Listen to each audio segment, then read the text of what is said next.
Iran's top nuclear scientist Mohsen Fakhrizadeh was assassinated by Israeli killers using a remote-controlled machine gun left inside a car which then blew up, sources from Tehran has revealed. Fakhrizadeh was shot at least 3 times by the gun, positioned in a Nissan pickup that was parked alongside the road he was traveling on before it blew up, the semi-official Fars news agency reported. The details came out as Iran held a funeral for the slain scientist in Tehran on Monday. The leaders, however, continued to vow revenge for the killing of Fakhrizadeh, known as the father of the country's nuclear program. On Sunday, a hardline Iranian newspaper run by one of the Ayatollah's advisors called for an attack on Israeli port city Haifa in retaliation so as to cause heavy human casualties. Senior figures within the Iranian leadership hold Israel responsible for killing Fakhrizadeh. Israel has not acknowledged the killing. Iran's top security official,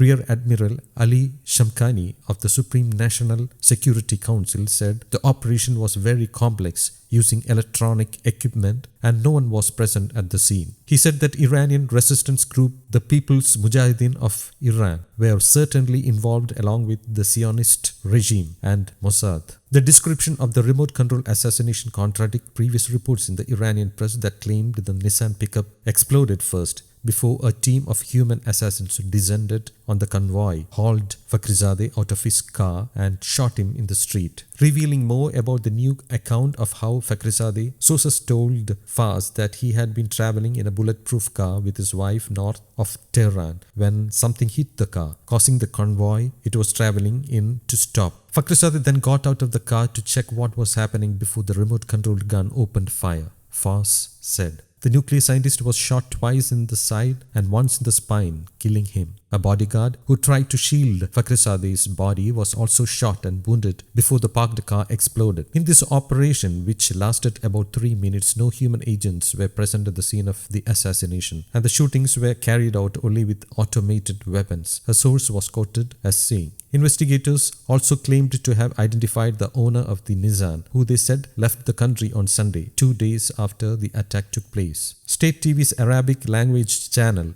Al-Alam also claimed the weapons were controlled by satellite and added that weapons found at the scene had been identified as made in Israel. Iran has been in a dilemma over how to respond to the assassination, with some urging immediate action while others, including President Hassan Rouhani, urging patience. Iran is thought to fear that any tit-for-tat attack could force incoming President Joe Biden to backtrack on a pledge to renegotiate a nuclear deal with the country that Trump tore up. For Iran, the deal would mean the lifting of sanctions which have crippled the country's economy and led to domestic unrest.